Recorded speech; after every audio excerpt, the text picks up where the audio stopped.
It's acting. Acting. Is it acting? It is acting because when I'm acting, I don't have to be myself. It's great. That's dark. I know. It's a dark day.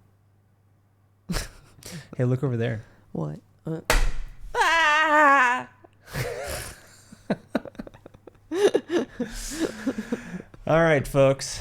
First of all, welcome to C.L.I.T, where we dive deep into conspiracies, lies, ignorance, and truth. And second of all, yeah, that's a giant dildo on our desk. We call this little specimen here the disclaimer dong. Because specimen. just like this thing, our channel is not subtle, not safe for work, and definitely not for people who get butthurt easily. Though, we wouldn't blame you if you're butthurt a little bit after getting rammed by this thing. Oof. We cuss, we offend, we make jokes about things your HR department will definitely fire you over. So if you're into that kind of thing, save yourself some time and do us a favor. Hit that like and subscribe button. That's right. Tonight's episode is all about hygiene, and we're asking the hard-hitting questions like, have our brains been washed by Big Shampoo? is soap the scummiest of the scams? Oh. Is fluoride making us all dumber? Or have I just always been this way? And do you actually need deodorant, or is it just conspiracy to keep your armpits from reaching their full natural funk potential? Tonight, we're breaking it all down, the biggest hygiene myths, to find out whether we've been scrubbing, rinsing, and swishing for no reason at all. Because, let's be honest, Some of y'all smell like freshly microwaved dog balls, and I don't know if it's just because you're enlightened or you're just nasty. nasty. That's Nasty. nasty. Well, let's figure it all out together. Buckle up. But keep your sensitive little feelings tucked away somewhere safe. I'm Gracie. And I'm Taylor. And we've been helping you find the clit since 2025. Cue the intro music. We don't have no intro music, so we make it up. Don't break the glass with the giant dong. How you break the glass in Thailand? You break it with a giant dildo. Is it illegal here? How you get? That's not how they talk here. I know, I'm not good at it. But it would be really funny if we got a bill after moving out, because they do like to charge you here your deposit. Yeah. They like to make things up. You know, because Well, people don't like do the American thing here where they take pictures of the apartment first when they move in and all that. Sometimes they do. Well, you broke a whole table right in front of the maintenance guy. But how hilarious would it be if we moved out and we got a bill for the broken glass and we had to explain how we broke it?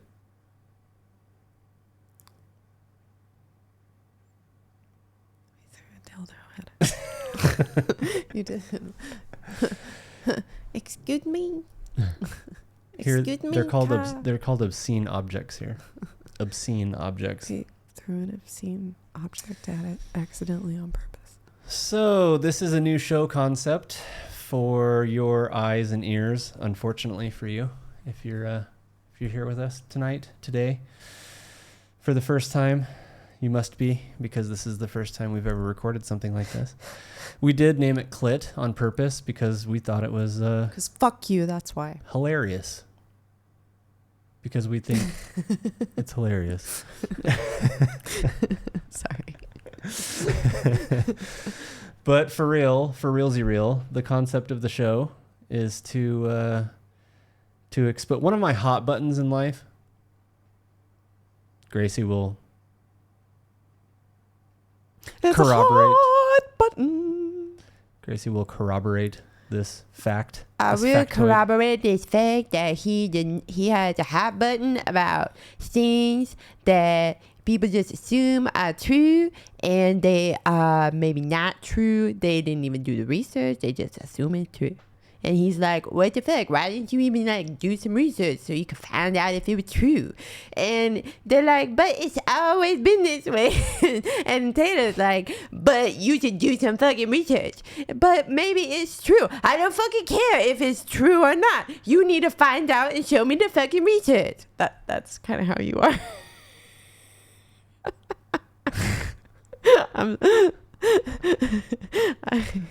I'm a little messed up today. What character is that? I've never heard that one before. That is a character that I came up with one day on the porch with my mother. Is it really? Yeah. Oh, that's funny.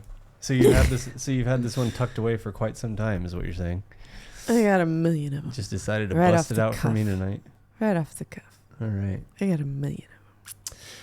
Well, as we alluded to in the very beginning of the episode, we are going to cover hygiene tonight.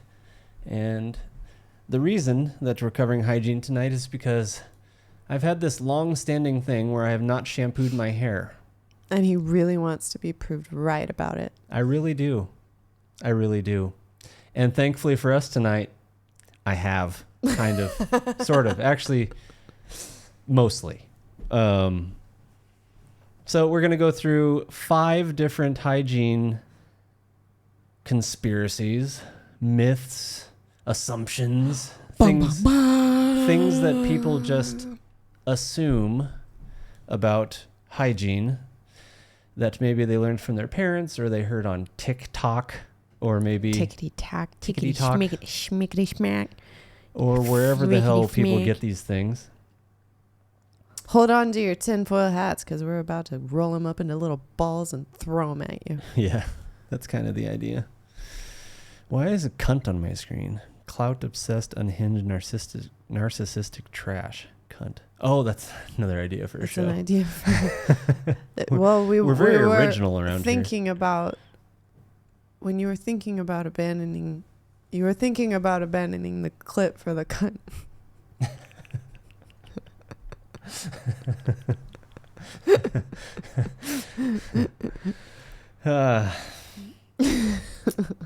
Let's start with the first one, shall we? Let's do. Have you ever wondered if you actually need to shampoo your hair? Turns out, maybe I'm running on old software or something because more and more kids nowadays seem to already know this little factoid.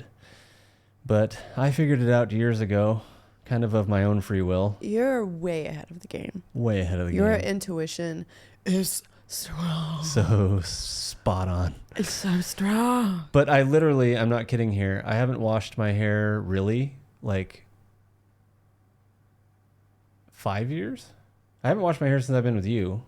We've been together for 3. Well, I've attacked you with shampoo like maybe twice. Yeah, I mean, I've had my hair washed. Forcibly washed a couple times.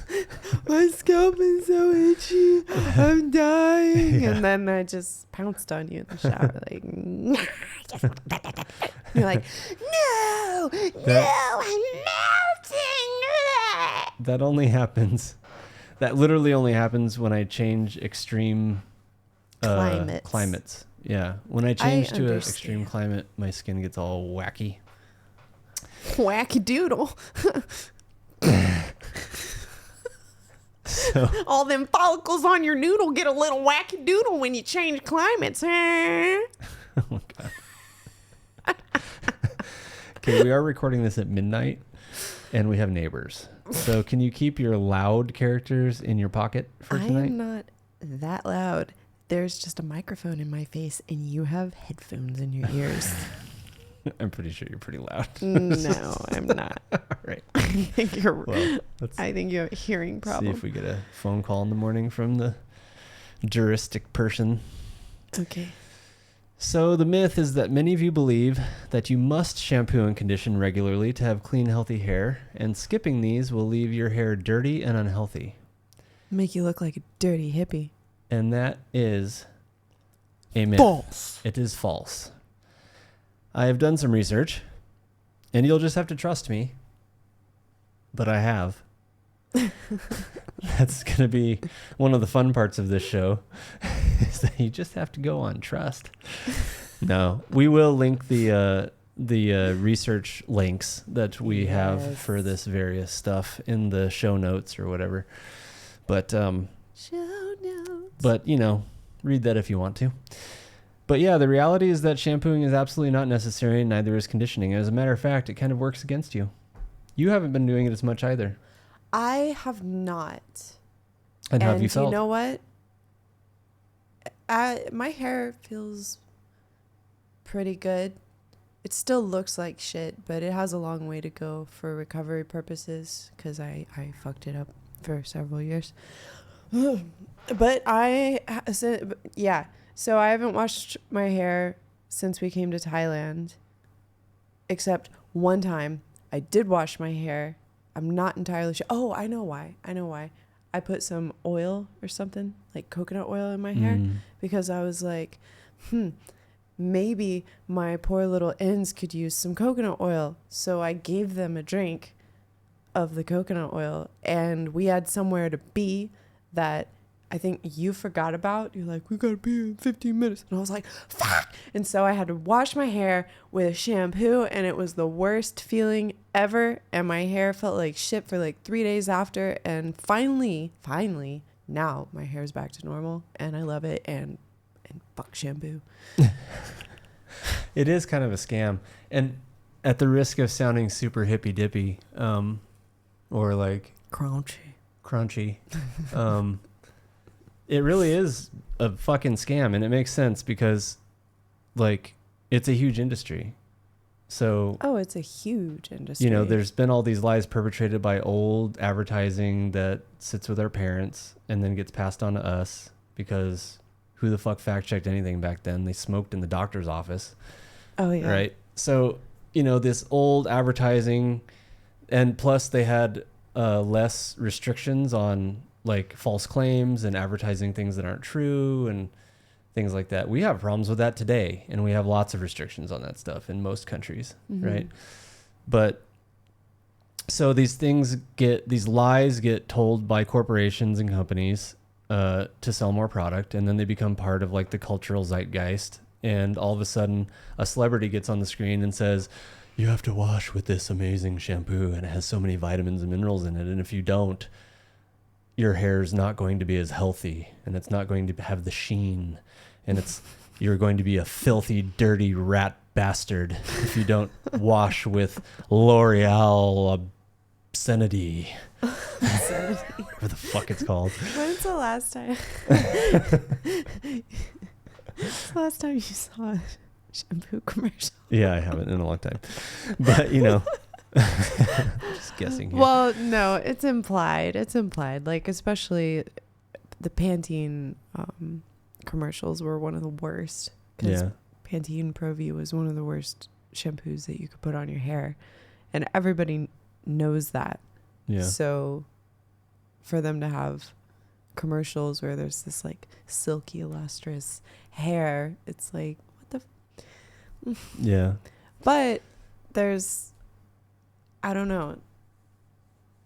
I've been dealing with hair for several years, and everybody kind of knew that was like the worst thing to put in your hair. So yeah, especially the harsher shampoos. And here's what I found interesting in the research that I did was that so technically washing your hair and conditioning your hair isn't bad for you. It's not like unhealthy. Yeah. Right. But I guess it kind of depends on how you define unhealthy, because while it's not unhealthy, it's not going to have any ill effects on you. You can wash your hair, you can shampoo your hair if you want to, but it simply doesn't do what most people think it's doing. It doesn't make you more or less hygienic. It doesn't make your hair cleaner, right? Not in most cases. In most cases, your hair will be as clean if you just rinse it out with water, which is what I do. Mm-hmm. And I wash it out more or less vigorously depending on what I did that day, or how long it's been since I last rinsed it, or what I got into that day, like if I was in a swimming pool, or if I got like sand in my hair or something like that. Or if you had like a gangbang situation, like a bukkake situation, like if you had like a lot of cum in your hair. from your Yeah, bukkake sessions. Exactly. If my bukkake sessions end with me being the target, then that's that's I definitely hit the power wash on the nozzle a little bit harder, if you know what I mean. But what I found interesting was that while you can wash your hair, the problem is it gets rid of the sebum, the oil that your scalp naturally produces, and you have oil and bacteria on your skin and in your hair and on your scalp that your body produces for a reason. It's to keep your hair protected and have a natural barrier. And also I can tell you from my personal experience, and you're probably experiencing this too, it gives your hair this nice full feeling. Mm-hmm. Like when you put your hands through your hair after not washing it for a long time, or just rinsing it with water for a long time, you have this, like, you can like move your hair the way that you want to, and it still feels dry and nice and but thick and comfortable. Whereas when I wash my hair with shampoo, it feels thin and limp and very smooth. There's like I could see how people running 50% less of it. Yeah, it feels like it's gone. Which is crazy. You know, there's products that are made to put in your hair that are, it's like a second day feel after you shampoo. Yeah. Like as soon as you're done shampooing and conditioning and your hair is dry or whatever, there's products you can put in your hair that are meant to make it feel like how our hair feels now, naturally. Yeah. That feeling of more texture and more volume. And more products. That's so crazy. It's like they have a product to fix the fact that you washed all of your natural product out. They have a product to fix the other products, what the other products did. And I'm sure they're made by the same companies too, which is great. Yeah. Well, and it's a major industry. Like, if you want to make money in a hair salon, you're not going to make money selling haircuts and services. You make money off of the products you sell. Yeah. Big time. So it's a really big, it's a big industry, and it's nice when there's good products, like the salon that I worked at, where we were I can't remember the name of it. Oh my god, what the hell, that's fucked up. It'll come to you. Oh no. That's really embarrassing. I can't Euphoria. Think of it either. Euphoria. Euphoria has really good products, and they actually give a lot of education on how you're meant to use them. Mm-hmm. So,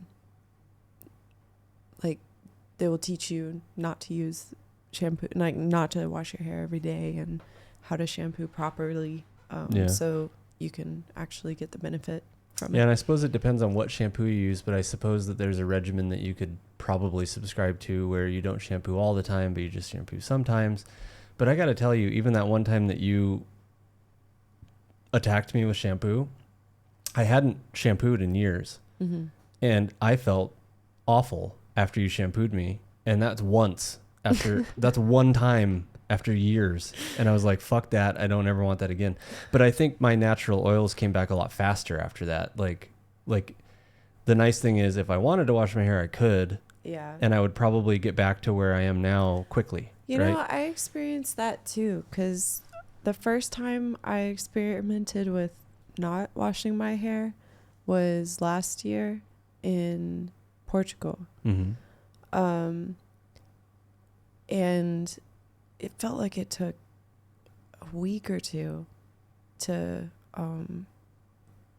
for my hair to like feel nice.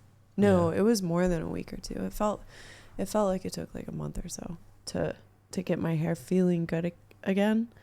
After so much bleach and so much products. And this time, that one shampoo that I did, like, I was back to normal in probably 3 or 4 days. Yeah. So yeah, I can see that. And you know, another interesting thing in this research that I found, and this is probably one of the more important notes to take home, is that when you get into this cycle that most people are in of shampooing and then conditioning, what you're doing is you're shampooing all of the natural oil out of your hair and causing in most cases, your scalp to become dry and your hair to become dry because shampoo washes everything out of your hair, including the oils. So you become dry and then you put conditioner in your hair to re-moisturize it. But it's kind of an overcompensation thing because most conditioners are, it's like sticking lotion in your, you know what I mean? Like it's really thick conditioning stuff to make your hair feel softer, right? And that is like buildup of residue that then needs to be washed out. So you shampoo your hair and you get into this like shampoo, condition. You have to do one to feel good about the other, right? Like you have to shampoo your hair to feel clean and dry, but then you have to replace the moisture with conditioner, which causes buildup, and then you need to shampoo your hair again. And you're just constantly cycling, and it can cause this really horrible thing for a lot of people where they lose their natural biome on their head and it becomes flaky and it actually has the opposite effect of what they're looking for. They think that they're shampooing and conditioning their hair so that they can have a healthy scalp and hair. And what they end up with is like inconsistent, flaky, not everyone, but some people do end up with like inconsistent scalp where they get flaky and dry. They can't keep it, you know, because you're constantly like ping-ponging back and forth between these two different extremes. Right? Yeah. Does that make sense? It makes sense. And I think that's why it's really important to check the ingredients and do the research into what is a good shampoo, like what is good for your scalp. And in any case, I would imagine it to be very mild. Yeah, like very mild. Extraordinarily mild. Like, because I still believe in Euphoria as a good option. Like if you are going to shampoo, then you should get that because it's probably the best product out there. The first ingredient is organic aloe vera in the whole line. And there's different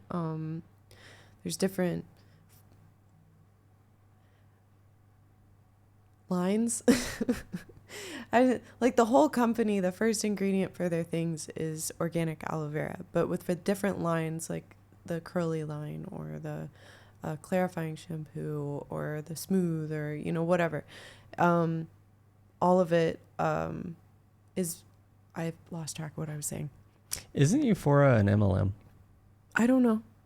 No, it's just a company. Do distributors make money selling it? Yeah. Like do distributors make money selling it to other distributors? I still think it's the best product out there, and you aren't supposed to use that much, and you don't need that much, and you don't need to use it every damn day. Yeah. And if you listen to the stylist who's recommending it to you, if they're worth a shit and they've learned what they need to learn about the product, then one bottle of each thing could last you like a year. And it's not like the biggest bottle. Yeah, I remember you brought me a bottle it's once. It's very small and it's just really good. And you also need to know how to shampoo your hair. And most people, they get their shampoo and they put it in their palm and then they do this and then they go straight onto their hair like this, like idiots.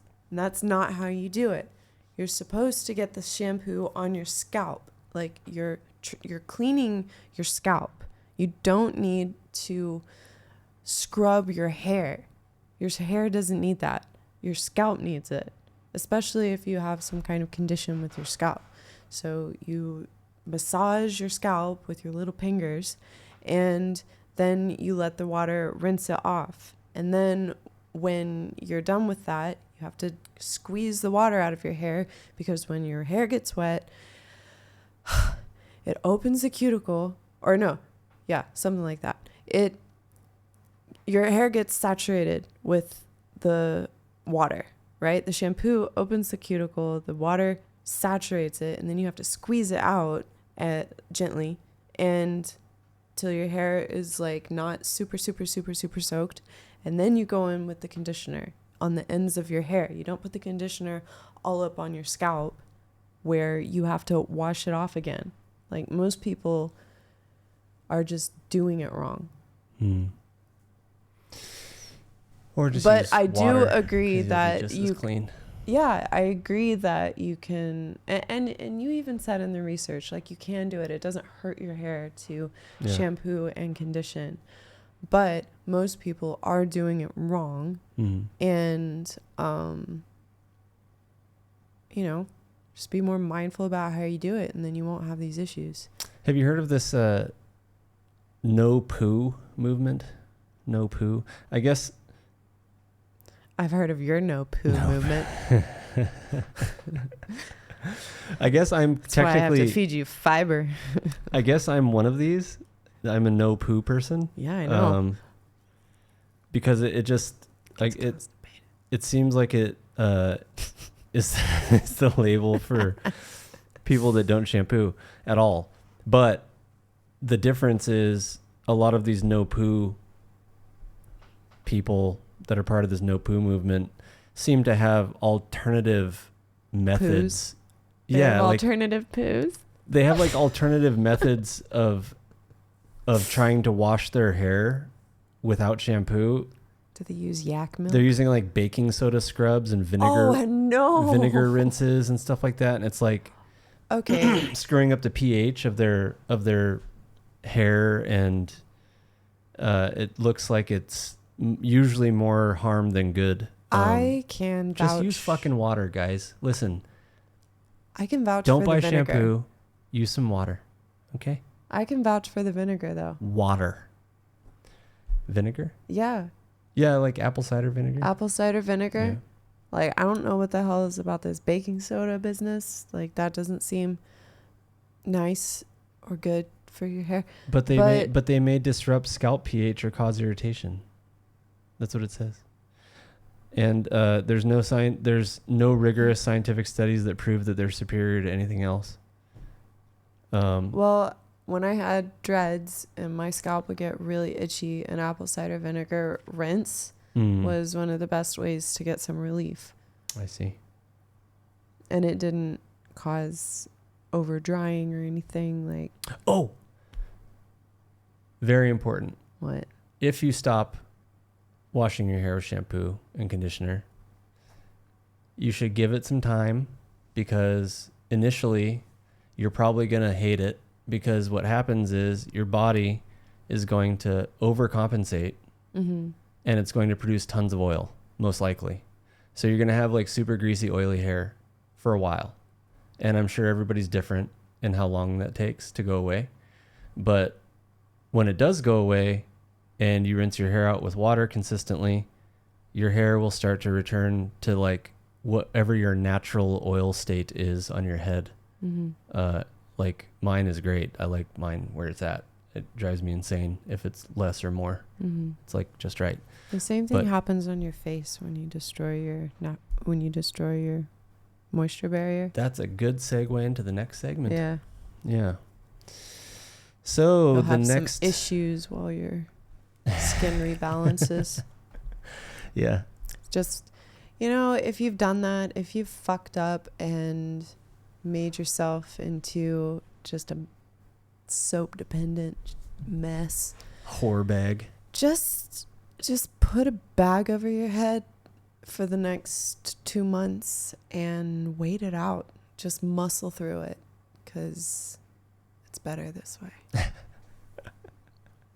It's better. It's better. Just accept the year of silence and the year of hermeticism and use it to make something good of yourself. That's what I'm doing. So. All right. Our next one is, what do we got here? How about this girl? Today I really want to go with a clean scented routine. I'm just in the mood to feel and smell super clean. First things first, we need our I just unscented want to feel for super feminine clean. areas, and we're also going to use this for our first cleanse today. And now we need to pick a body wash. We body definitely wash. could go A with the body Dove wash. antibacterial. Nail a bang but I also cupcake. kind of want to go with Fresh and Cozy from EOS. This is just one of my favorite scents when I want to smell super clean. So this is what we're going to go with today. And now for a body scrub, and I already know which one I'm going with. It's going to be the Dove Fresh Macadamia and Rice Milk. This is actually one of my favorite clean scented scrubs. I really wish they would make a body wash to this. It's I do just too. perfect for any clean scented routine. Yeah. And now Perfect. for shaving, we're going to go with the Shaving. Fresh and Cozy Shave Oil. Ignore Jesus the cap to my Christ. I don't think she has enough stuff. I don't think she has enough stuff. You know, I saw while I was trying to find videos, I found a lot of other videos about like over consumerism with these fucking bath trends. Yeah. It's crazy. Yeah, it's wild. Like, who the fuck needs that much soap and shit in their house? It's insane. Why? Insane. But She's fallen why? for it hook, line, and sinker. 100%. Which brings us to body soap. This is our myth number 2 of the night. Or our is it a myth number 2. Do you really need to lather from your head to your toe daily? And this is also something that we talked about pretty recently. Mm-hmm. Good hygiene means soaping up your entire body every single day. Many believe that if you just rinse with water or skip soaping some areas, you are not truly clean, which I call bullshit. Almost. Almost. There are some areas you should soap. Yeah. There are, turns out. So it turns out we can't There's completely debunk this one. But yeah, so the TLDR on this is that you want to soap your high bacteria areas that feed bacteria and make you stink and make you dirty, which is like your armpits, your groin, and your feet and your hands. So hands and feet, groin, armpits. And that's pretty much for everyone. And they actually call that the, what do they call that? There's like a nickname. There's a nickname. Pits, nethers, hands and feet, hands and feet. Ah, Pits, nethers, hands and feet, hands and feet. the pits and bits. Pits and bits. These areas, sometimes jokingly called the pits and bits, are where specialized sweat glands can produce odor when bacteria break down sweat. A mild soaping of those zones, something antibacterial, is usually enough.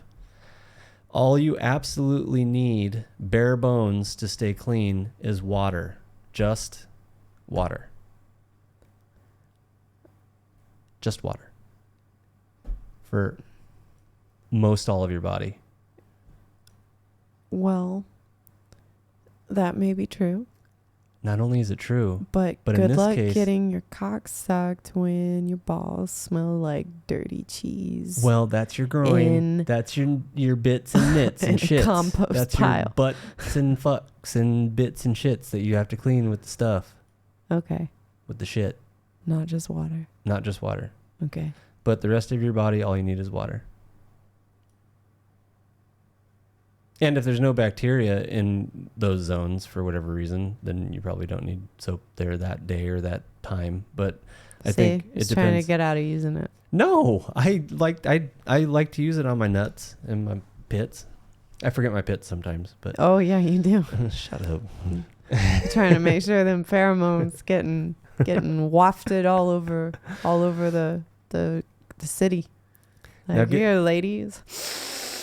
Oh, get this though. Smell it. What? A scientific study on washing practices showed that washing skin with soap and water significantly weakens the skin barrier. After washing, researchers observed increased transepidermal water loss, meaning that the skin lost more moisture, and higher skin pH. The effect worsened with repeated soap washes. In short, washing with soap and water and towel drying has a significant disrupting effect on the skin's barrier function, and the damage can accumulate with more frequent washing. This explains why overshowering can leave your skin dry, itchy, and eczema prone. You want to know an experiment that I did also in Portugal when I was experimenting with this no shampoo thing? So I was leaning towards the camp of soap is probably not the best for my skin. Is this the oil thing you tried? Yeah, I did oil cleansing because on very little knowledge. Very little knowledge.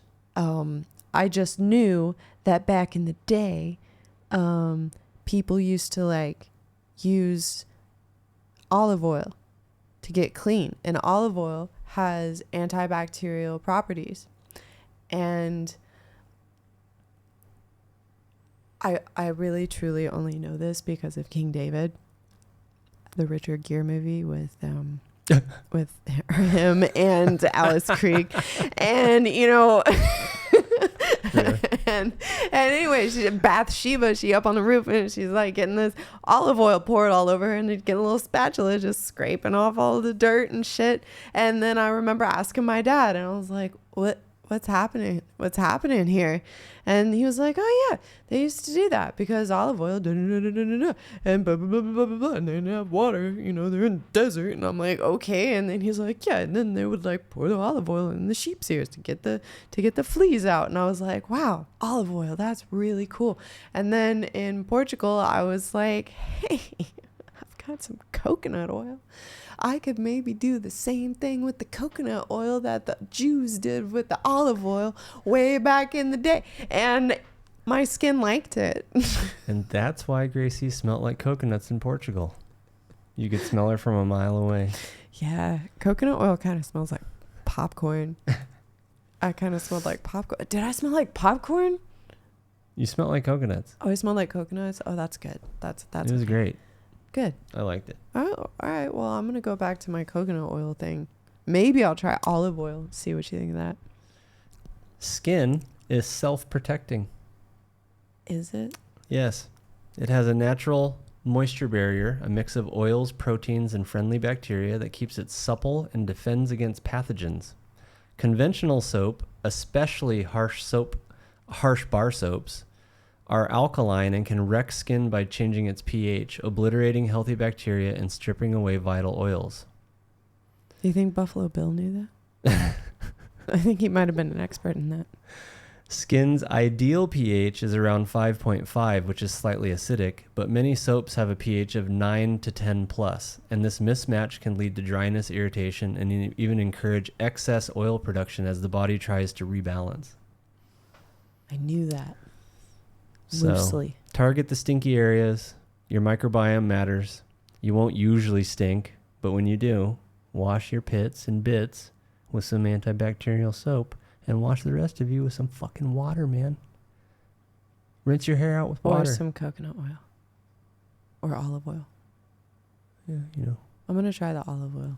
Olive curious. oil is interesting. Very curious about that. If Richard Gere will do it. I mean, he's a little adventurous for me. You don't see me sticking a hamster up my ass. What else do we have here? 75% of people make, and you might be one of them. People use I actually like the this exact lady. same cleanser for their body and their smelly bits. Big mistake. There's two sweat She's glands sassy. that reside in both the groin, underarms, and in your feet, and they need That's what we said. antibacterial treatment. A natural one. You can't use a highly fragranted shower gel. You'll just not stay fresh as long. So what I do is I keep a bar soap. This one I use in my underarm. I use it in the groin, and I use it on my feet. This has antibacterial ingredients. It has salt. I love salt as a natural ingredient. Apple cider vinegar, and I like charcoal because it draws out impurities, but I can't use it all over my body because it will dry it out. This advice from the crevice queen. I know all those little Crevice Okay, queen. I have to know. I have to know how she got nicknamed the Crevice Queen. Well, I mean, her name is Madame Sweat. Madame Sweat? Madame Sweat. Okay, so this is her shtick. Oh, does she have anything about... What do we got here? I'm going to sneeze. Don't forget to clean this hole. Wow, that was fast. I'm I going couldn't- to... I'm going to... Wow. Oh my god. Your filthiest personal item? Wow, this is a rabbit hole we could go down. Yeah. I We'll go back to the list. What else you got? Back to the list. What else do you got? I got this. or really even every other day. And honestly, maybe not even every couple weeks. It doesn't make any sense to wash it now. I'm gonna go to the gym tonight and just get dirty again. God, my scalp itches. I think I must be shampooing too much. Did you know you can wash your hair without using water or like wet shampoo? It's dry shampoo. You just spray it on and you're clean.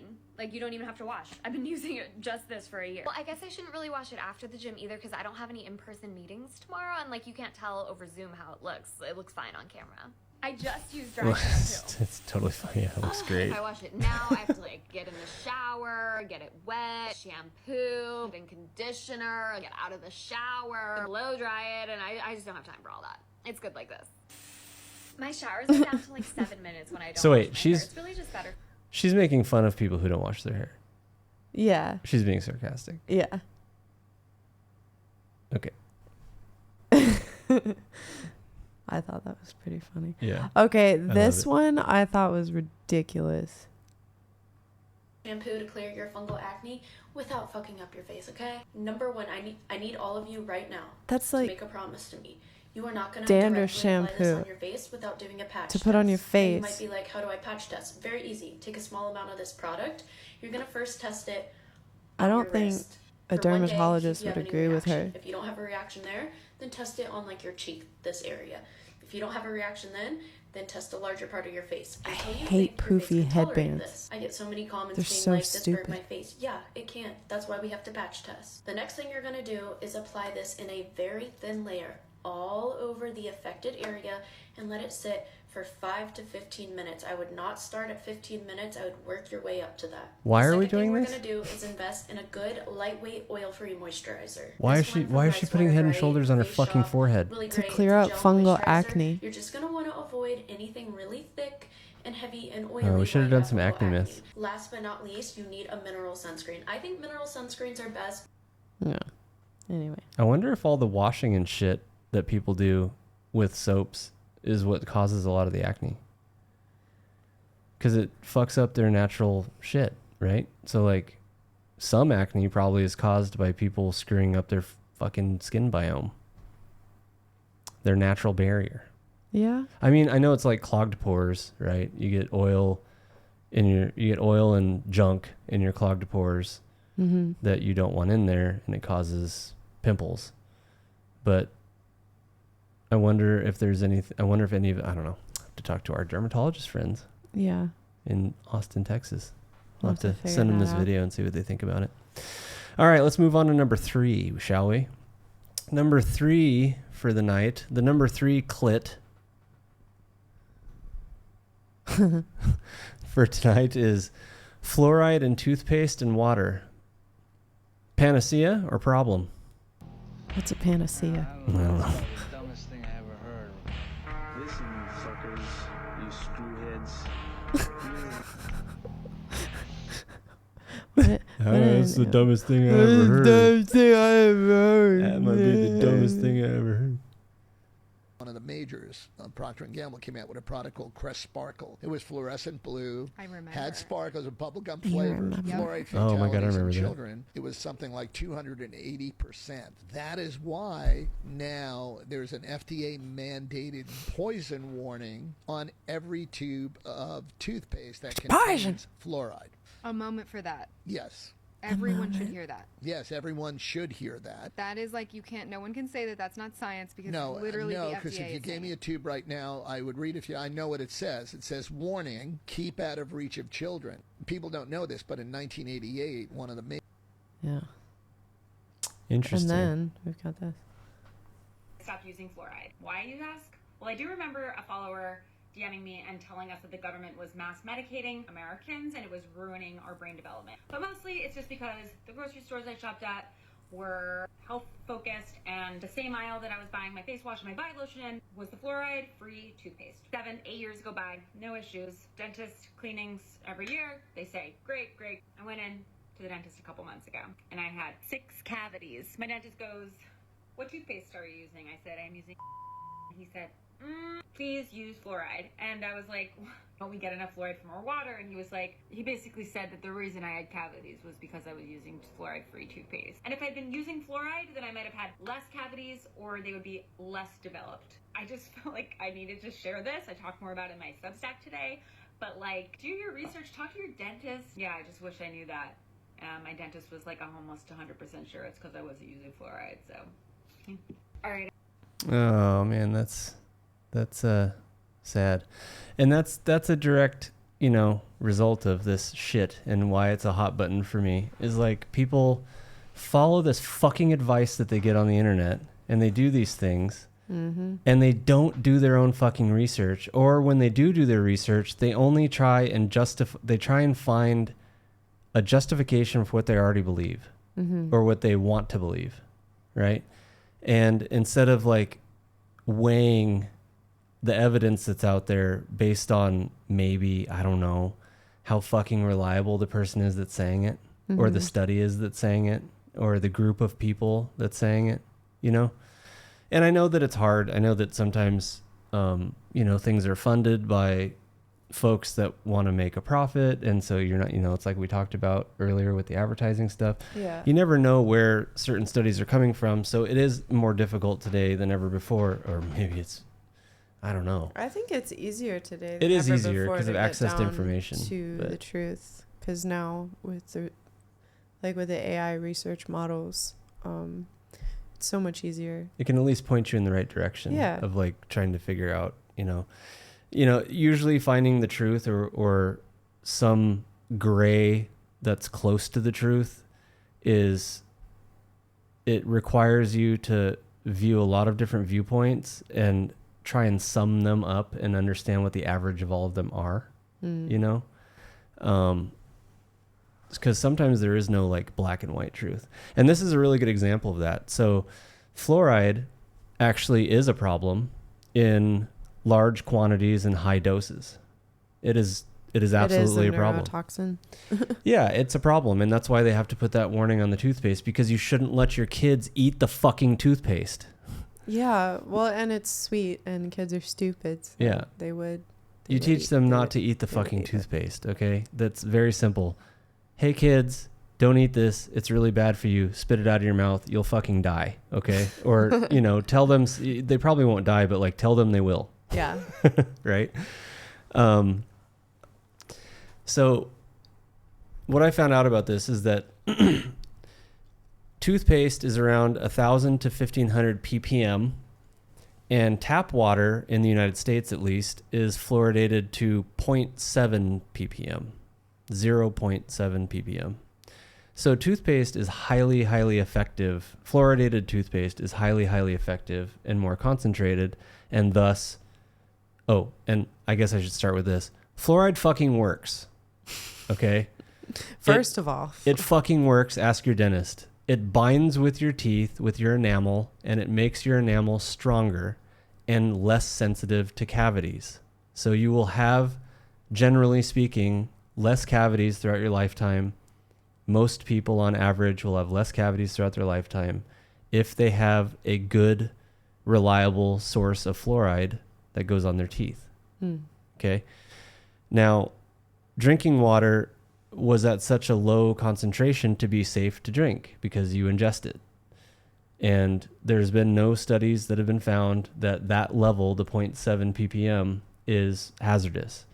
Now, there have been studies that have found that people, children, and people that have been exposed to higher concentrations, and usually these are naturally higher concentrations. These are places in the world that every water source throughout the world, a lot of water sources throughout the world have natural concentrations of fluoride in them because it's a naturally occurring ion, right?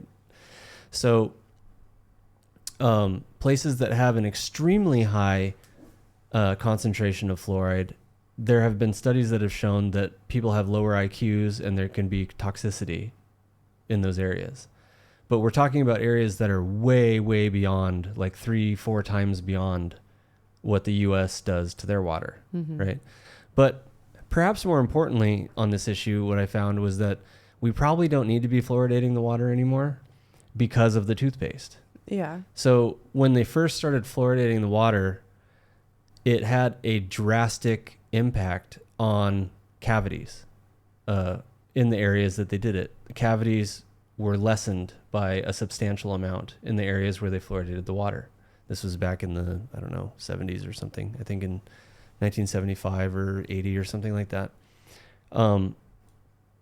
But then as toothpastes became, as like concentrated fluoride toothpaste became a thing, the areas that have fluoridated water have less of an impact because the toothpaste is so effective.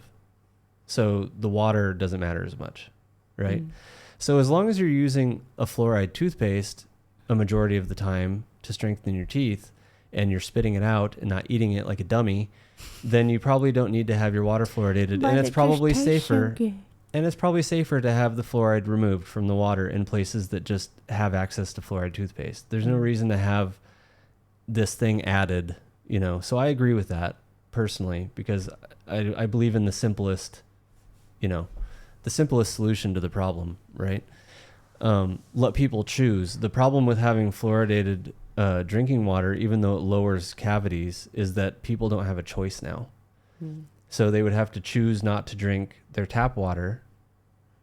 But your tap water is provided by the government, and the government should just be providing you with the basic, you know, in my opinion. I think they should be providing you with the cleanest version of the thing. If you decide you want to add something to it or add something into your life, you do that yourself. Yeah. Right? And then that solves the fucking problem. So then people that want healthy teeth that don't have cavities can get their fluoride and toothpaste, and everybody else can fuck off. That sounds like a good plan. Yeah. A good way to move forward.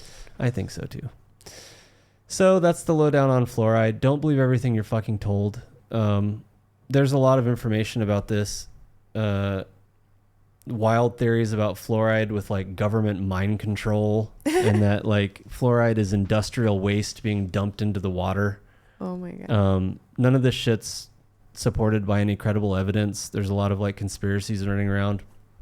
Fluoride, in case you're unaware, is a mineral that's found naturally in water in many regions, sometimes at much higher levels than in controlled water sources. In places where it's controlled, like in the U.S., it's added to the water through fluorosilicic acid or sodium fluoride derived from phosphate mining byproducts, which sounds scary to a lot of people. And as you can tell, a lot of these people latch onto these things and they're like, did you know that's a mining byproduct? You're putting it in your body. Yeah. But what they don't say is that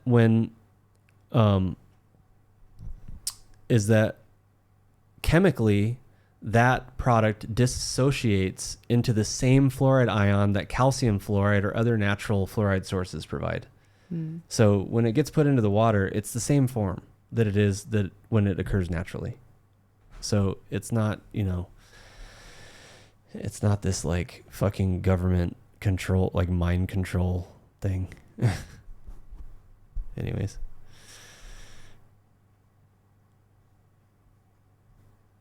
Was that interesting? It was interesting. Yeah. Yeah. It just reminds me of like my mother-in-law who died because she didn't, you know, she just went down all the conspiracy theories and didn't like take any doctor advice or anything. Yeah, didn't take any doctor advice, and it just yeah, she didn't like fluoride either. People like when you don't actually do real research and you don't actually listen to science and you really just go off of opinions and allow people who aren't educated to educate you, then sometimes you fucking die. Yeah.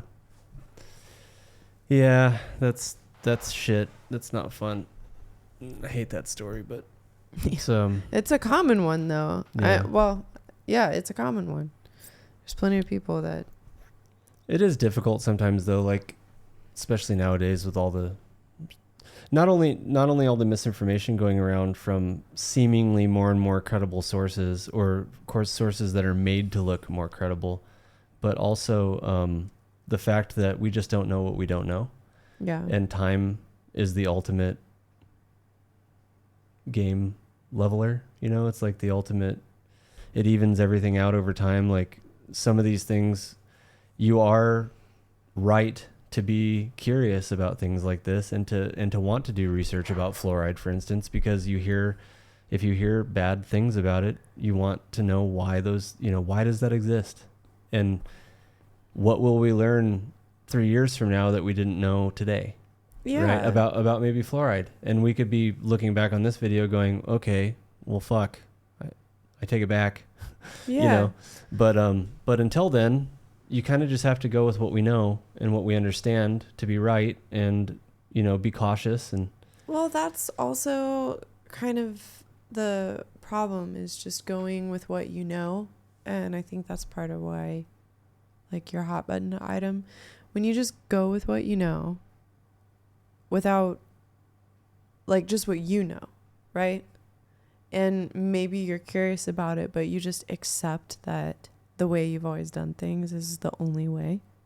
Like, that's where it's really beautiful to be able to have access to the internet and to be able to have access to so many different education sources, because you can actually do your own research.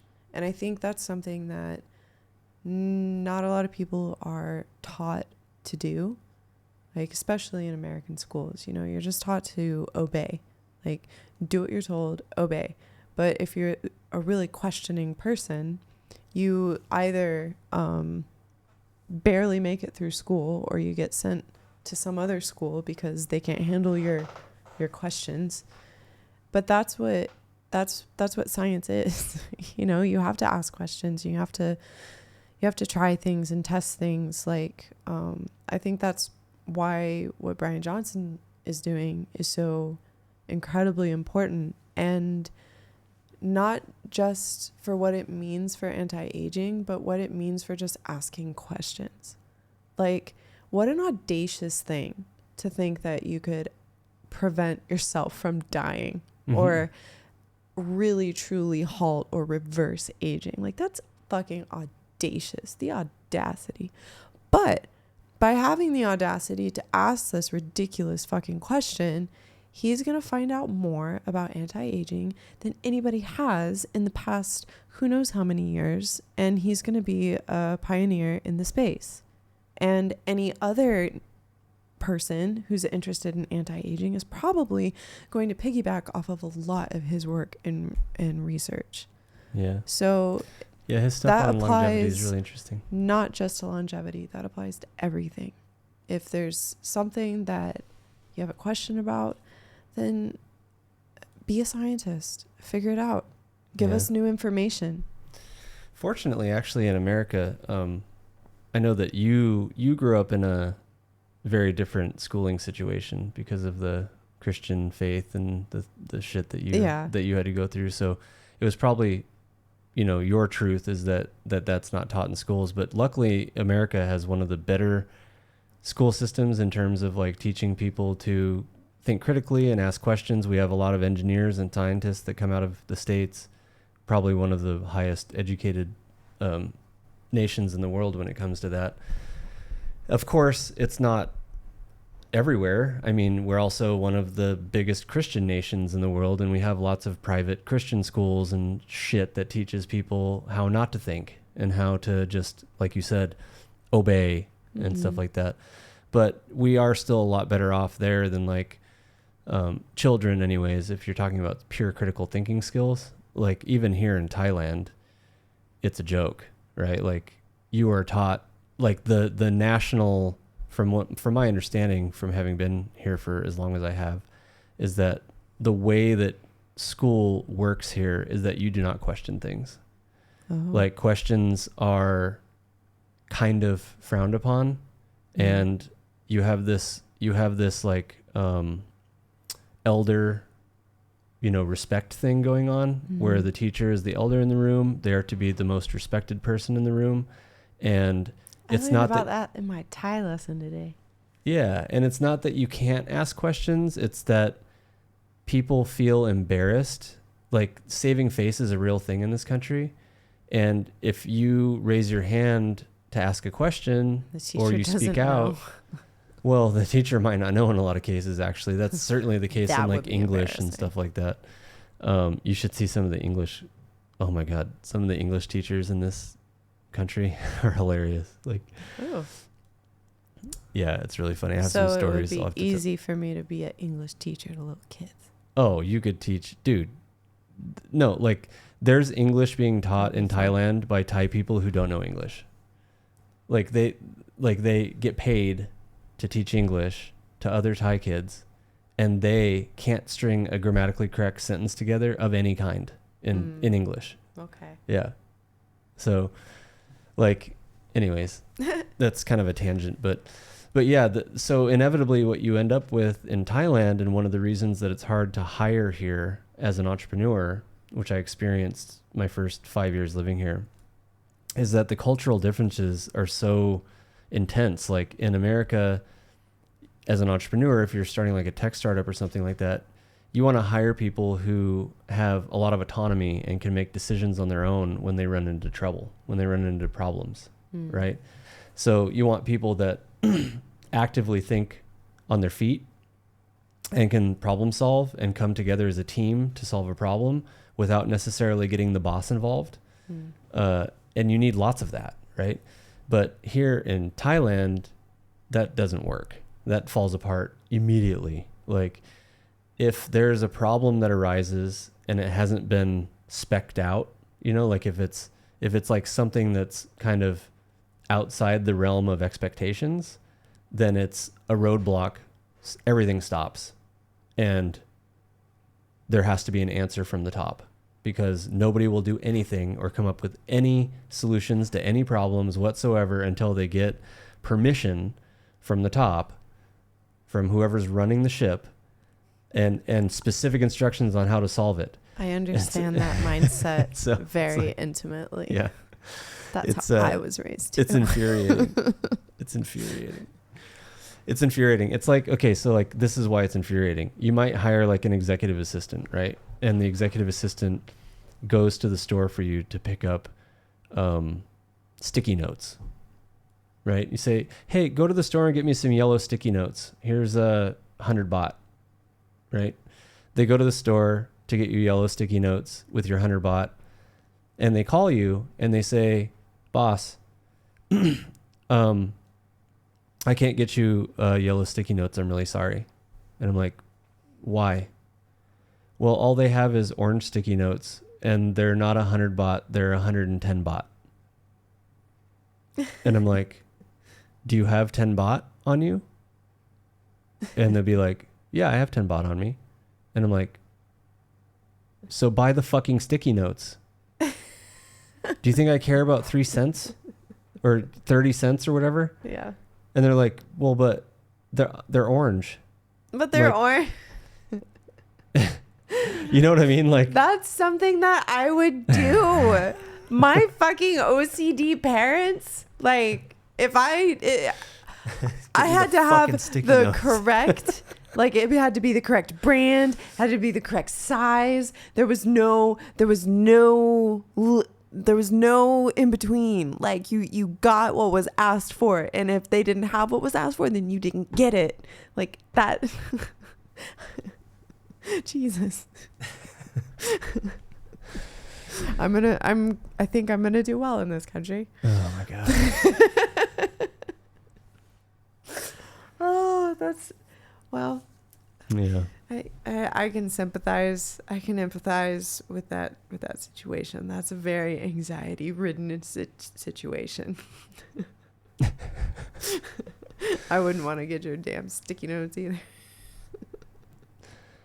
Well, I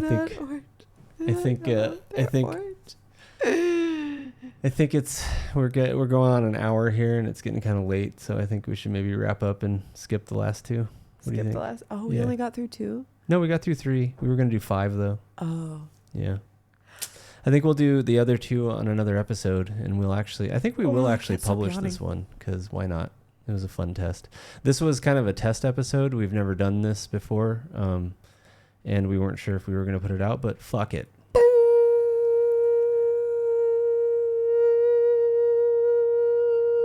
This is a test. That was the faded black button. I just learned that. It fades everything out. That's pretty fun, right?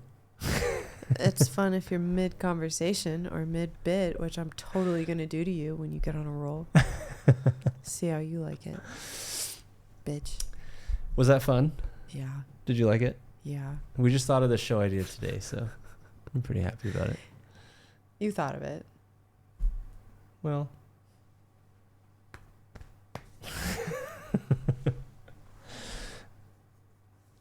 Yeah. I did. You did. But it takes two sometimes. It was really nice. I can't wait to do it again. I think so. We also have another new show called